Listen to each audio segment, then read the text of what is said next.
Vamos um momento da palavra de Deus com o nosso alimento diário, pedindo a você que está pelas nossas redes sociais, sempre compartilhando, não posso esquecer, porque isso nos dá a oportunidade de alcançar outras pessoas, seus familiares e amigos com a palavra de Deus, ensinamento.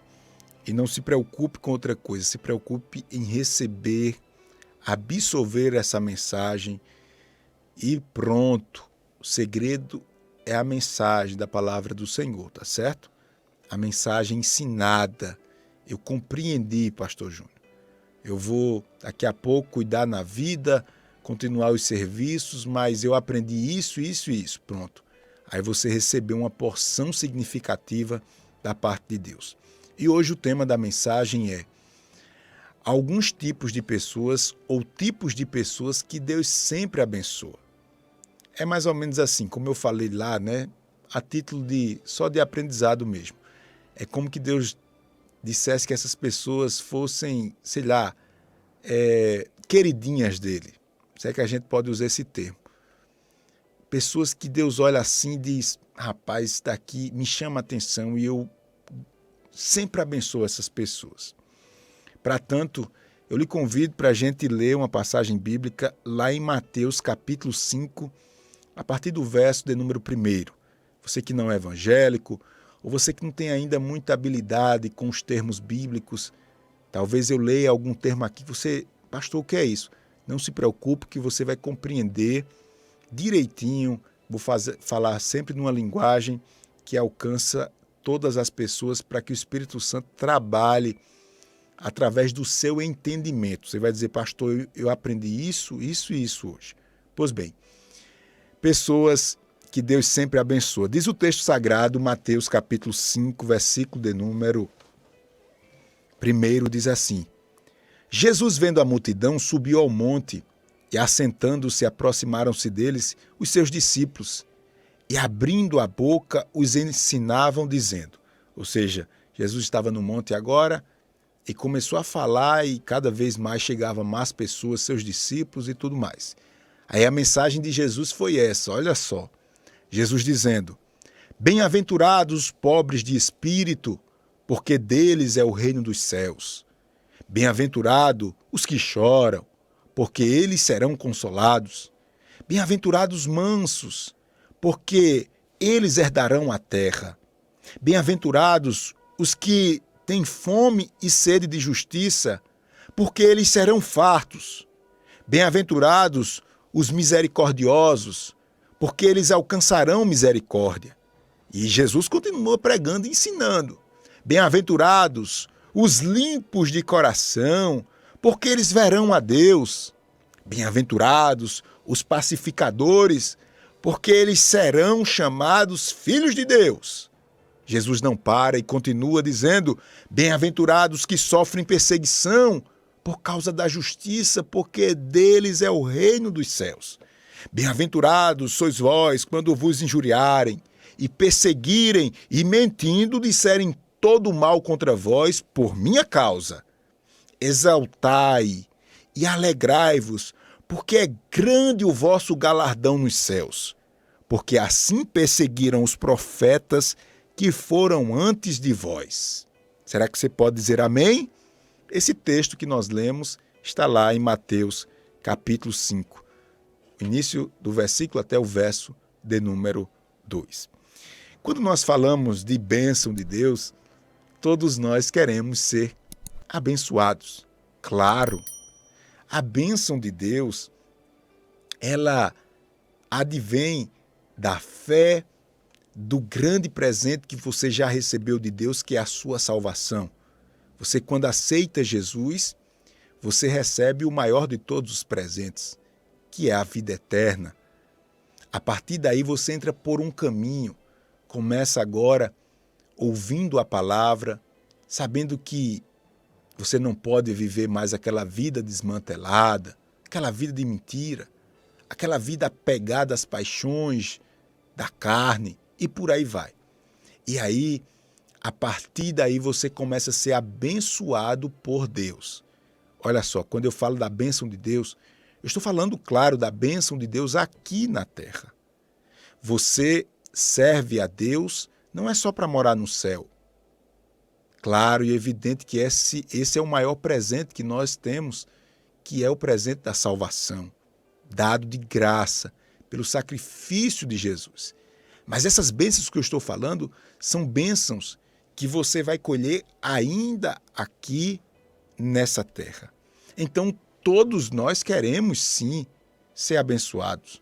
Queremos ser abençoados na saúde, claro. Só lembro do pessoal lá no meu interior, né? As pessoas lá do sítio mesmo, quando a gente pergunta como é que tá as coisas, diz que com saúde vai tudo bem. A saúde precisa da bênção de Deus, a sua vida espiritual precisa da bênção de Deus, a sua vida sentimental precisa da bênção de Deus, a sua vida financeira precisa da bênção de Deus. E quando nós falamos da bênção de Deus, a gente está falando de expulsar, de colocar para bem longe todo o mal. Todo o mal. E, na verdade, Jesus, ele já fez, ele já pagou o preço, ele já nos deu o direito de acessar todas essas bênçãos. O apóstolo Paulo diz lá em 2 Coríntios 9:8, está escrito assim, ó: Deus é poderoso para fazer que lhe seja acrescentado toda a graça, para que em todas as coisas, eu vou repetir, para que em todas as coisas, eu disse todas as coisas, em todo o tempo, tendo tudo o que é necessário, vocês transbordem em toda boa obra. Quem recebe essa palavra, diga amém. Quem recebe essa palavra, diga amém. Então, Deus nos dá de graça esse acesso a ser abençoado em todo o tempo e diante de todas as coisas. Infelizmente, existe muitas pessoas que, através do pecado, decidiram viver longe de Deus, continuam até dentro dos templos, mas continua com uma vida de pecado, continua murmurando, continua agora gastando o seu tempo e se desgastando em apontar o seu semelhante, e isso cada vez mais afasta essas pessoas da bênção de Deus. No texto que nós lemos, e a gente vai avançando, dito isso, a gente vai avançando e eu vou lhe mostrar agora algumas características baseado nessa mensagem que nós lemos ou em parte da mensagem que Jesus deixou lá no monte, conhecido como Sermão da Montanha. E Jesus começa agora citando algumas características de pessoas que ele sempre abençoa. E a primeira característica que eu encontro está no verso de número 3, quando Deus diz assim, ó: Bem-aventurado os pobres em espírito, pois deles é o reino dos céus. Eu aprendo aqui que Deus sempre abençoa quem é pobre de espírito. Será que você pode repetir comigo? Deus sempre abençoa quem é pobre de espírito. E esse pobre de espírito não é aquele pobre de espírito que a gente fala um para o outro dizendo fulano é pobre de espírito. Nesse nosso linguajar comum do dia a dia, a gente quer dizer assim, que ele é uma pessoa que não tem nenhum valor, que ele é uma pessoa pequena, né? A gente usa essa expressão, pobre de espírito, não tem nada a ver com isso. O pobre de espírito aqui são pessoas que têm em Deus a sinceridade de reconhecer que são pecadoras e que são carentes da presença de Deus. Talvez você se esforce muito para apresentar a Deus agora um relatório de atividades perfeitas, sadias e tudo. Claro, isso deve sempre acontecer, mas não é isso que vai fazer com que Deus te aceite. Deus, ele é atraído por pessoas que se consideram necessitadas dele. Não é aquele que se apresenta como o melhor. Não é aquele que se apresenta como o mais justo. Não é aquele que se apresenta como forte, como valente. Não, não. São aqueles que se apresentam como pessoas fracas, pessoas que temem a Ele e que precisam da ajuda do Senhor. Deus ama e sempre abençoa as pessoas pobres de espírito. Jesus não para por aí. E ele diz, olha, verso 4, bem-aventurados que choram, pois serão consolados. Diga comigo aí, se você puder, digite. Deus sempre abençoa quem chora. Deus sempre abençoa quem chora. E aqui não é quem chora porque o marido brigou, não é quem chora porque perdeu o emprego, não é quem chora porque alguém lhe traiu, sei lá. Não, esse choro aqui, ele é citado por Jesus como uma espécie de arrependimento e tristeza por causa do pecado. Ou seja, você diante de Deus, você reconhece que você precisa, é muito parecido com o pobre de espírito, aquele que chora, porque aquele que chora, ele reconhece, ele está diante de Deus do mesmo jeito que ele sente o amor de Deus, o cuidado de Deus, ele consegue ver as suas limitações, imperfeições, e ele chora pelos seus pecados e erros, mas ele não chora só pelos pecados e erros, ele olha para a vida do filho, que por um motivo ou outro deixou de servir a Jesus, abriu uma brecha, e você vê lá seu filho preso ao pecado da mentira, da prostituição, das drogas, do crime, da vida fácil. E você, diante de Deus, você não chora, não é porque simplesmente você ama seu filho, eu estou dando um exemplo, não é só por isso, é porque você vê a dor do pecado, o poder do pecado, e quando você dobra seus joelhos, você começa agora a derramar as suas lágrimas diante do Senhor. Cá pra gente, irmãos, eu tenho muita preocupação quando eu passo um tempo que falo das coisas de Deus, que prego e não choro, não me emociono. Eu fico preocupado. Quando eu dobro meus joelhos, vários e vários dias, é aquela oração, sabe? Aquela oração muito mais racional, que não envolve lágrimas ou emoção. Claro que nem toda vez, tem pessoas que já vai por esse caminho e começa aí se desviando, né? Perde o equilíbrio, que toda vez tem que sentir, tem que chorar, tem que falar em mistério, tem que não sei o que, isso também já é um desequilíbrio. Mas eu me preocupo porque nós precisamos estar diante de Deus. Às vezes a gente vê aquele púlpito, olha ali para frente, a gente não vê ninguém enxugando as lágrimas. Isso é bonito. É bonito. Um homem, por exemplo, chorar é bonito na presença de Deus. Eu não acho bonito um homem chorar porque foi ameaçado. Eu mesmo não acho. Se você acha, tudo bem. Um homem chorar porque perdeu o emprego. Um homem chorar porque está sendo perseguido. Aí, nas minhas considerações, nos meus achismos, eu já não acho bonito. Mas um homem chorar diante da santidade de Deus, sentir a presença de Deus, é o que a Bíblia está dizendo. Deus está dizendo assim, ó, eu gosto de abençoar os pobres de espírito e gosto de abençoar os que choram. Quem está entendendo diz amém.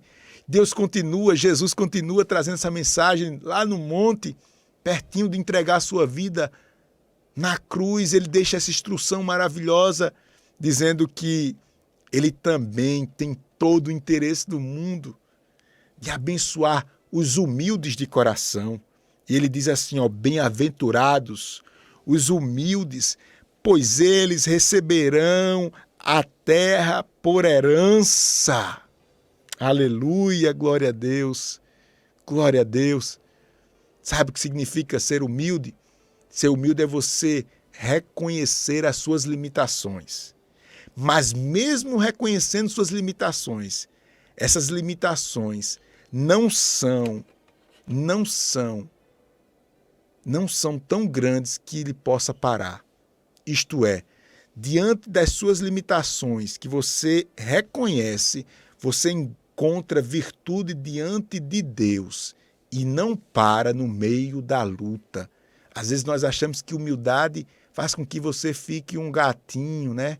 Ali pelos cantos, pastor, é porque... Não, você sabe quem você é, mas a humildade que atrai a bênção de Deus, ela faz com que você saiba quem você é, mas ao mesmo tempo ela lhe impulsiona a seguir, porque você também sabe quem Deus é.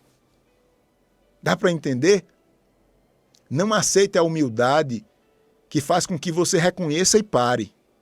Essa humildade não vem de Deus. Essa humildade não vem de Deus. A humildade que vem de Deus, você sabe quem você é, que você não tem condição de ir, mas ela lhe dá a fé necessária para você ir, porque você acredita em Deus. Você acredita na capacidade de Deus na sua vida. Então, ela lhe dá força para você suportar suas lutas. E assim Deus lhe abençoa. Lá em Mateus 11, 29, Jesus disse: aprendei de mim, que sou manso e humilde de coração. Nós precisamos, porque um crente arrogante, um cristão arrogante, ele não se aproxima de Deus. Ele não se aproxima de Deus. Ele se aproxima do próprio diabo, que é a arrogância em pessoa.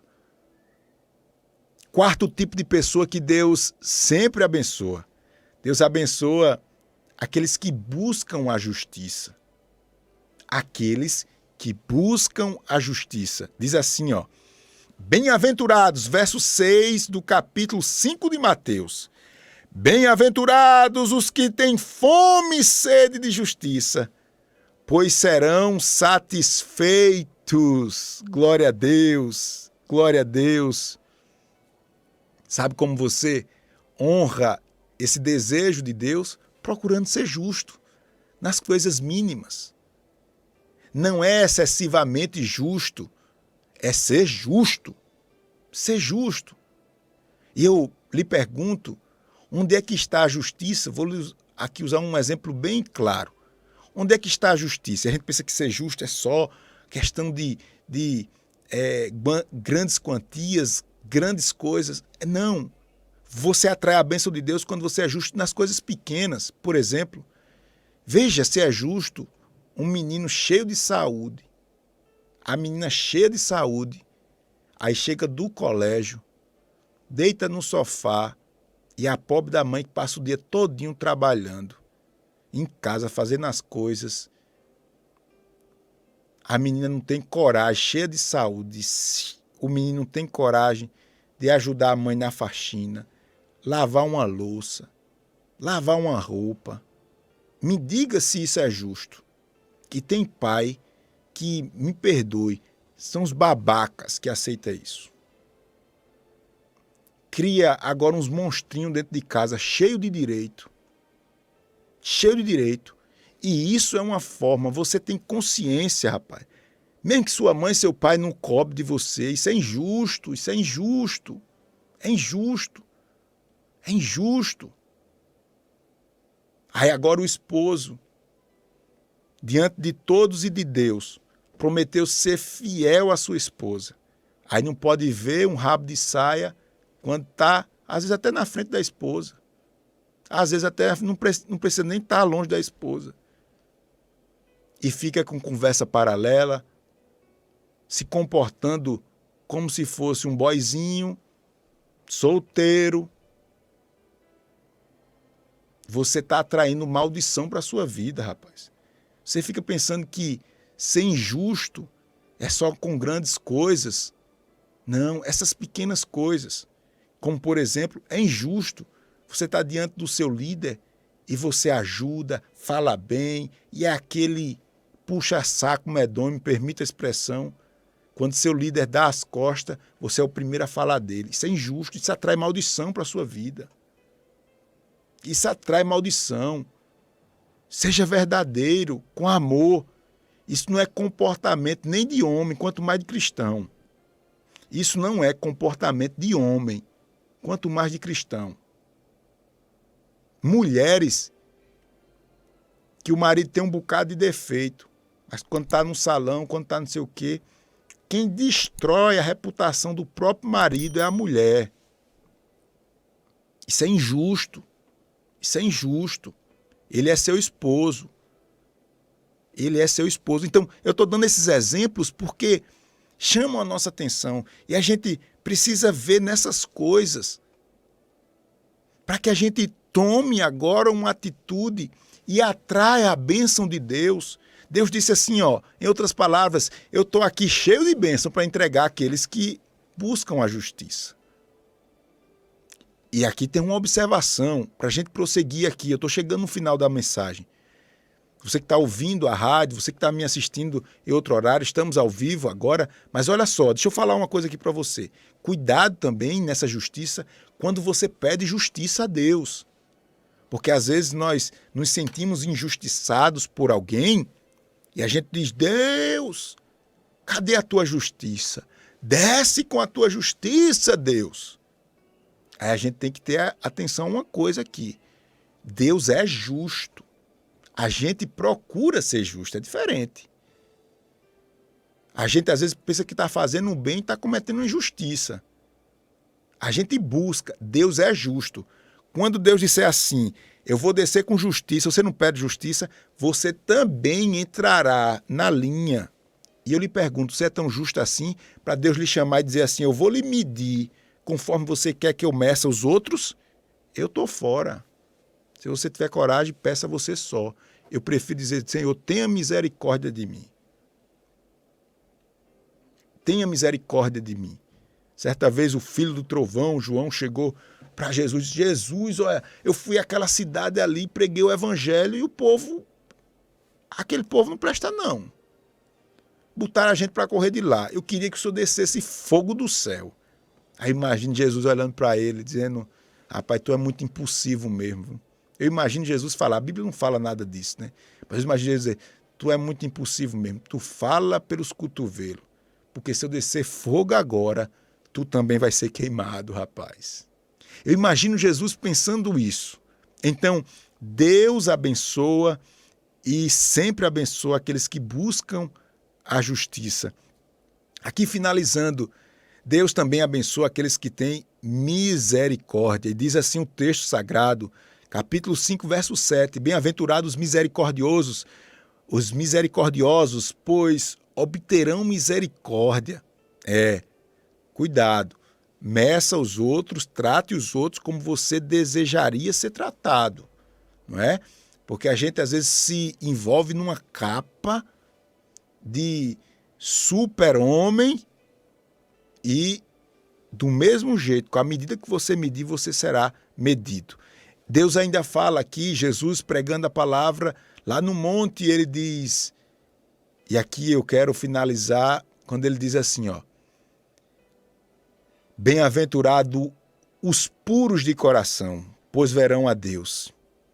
Eu finalizo dizendo que Deus, ele sempre abençoa os puros de coração. Isso quer dizer que Deus ele é atraído por aqueles que valorizam as coisas eternas e não se deixam levar pelos apetites carnais e pelos sentimentos humanos e carnais, como, por exemplo, os desejos de vingança, é próprio da carne. É próprio da carne. Claro, se alguém dá na tua face direita, você tem desejo de dar na face dele. Só se você não estiver vivo. Mas se você for homem, você tem esse desejo. Mas você tem o desejo. Mas quando você vai ver na Bíblia, Jesus te orienta, dizendo que você deve dar a outra. É fácil? Não. É fácil, não. Quem disse que é fácil? Não é fácil. O desejo que a gente tem é dar nas duas faces dele. Mas a gente agora é confrontado com a palavra e diz, não, Deus, me dá um coração puro, perdoador. O Senhor tem me abençoado tanto, deixa eu esquecer disso. Eu acho que a pessoa não entendeu bem, eu acho que a pessoa foi muito... Senhor, deixa essa pessoa com o Senhor. e vai cuidar da tua vida, você está tendo um coração puro. Porque, naturalmente, se fosse uma pessoa natural, essa pessoa ia perseguir, ia querer dar outra tapa. Mas quando fala da situação que nós falamos ainda há pouco na mensagem, na reflexão aqui, de coração puro em relação à cobiça, claro que isso tem sua aplicação grandiosa. Não permita impureza nem lixo no seu coração. É aí que está o segredo. Deixa eu lhe dizer uma coisa aqui. Eu vou finalizar com isso.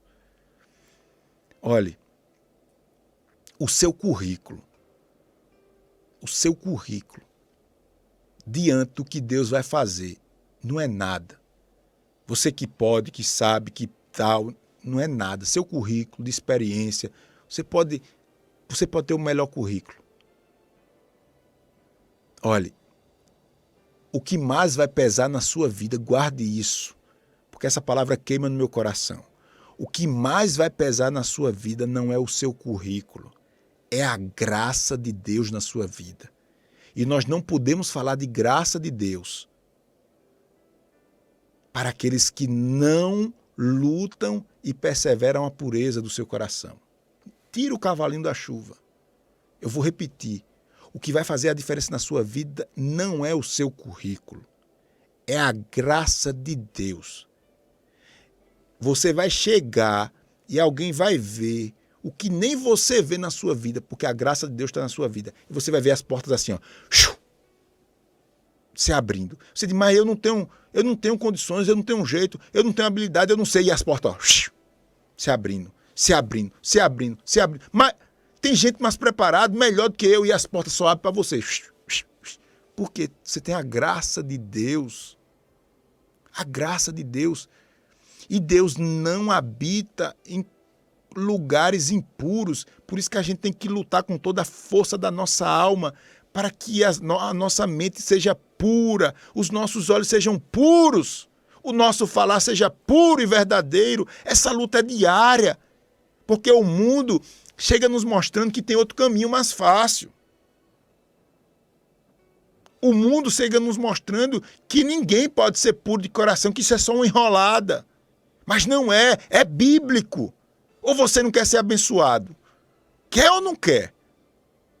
Você confia mais no seu currículo ou na graça? Eu confio mais na graça, ou pelo menos procuro confiar mais na graça. Que Deus nos abençoe, que Deus nos ajude. Em nome de Jesus, tipos de pessoas que Deus sempre abençoa. Deus sempre abençoa as pessoas pobres de espírito. Quem chora, foi o que a gente viu. Quem é humilde, quem busca a justiça, quem tem misericórdia e, por fim, quem tem um coração puro. Que Deus nos abençoe, nos ajude, em nome de Jesus.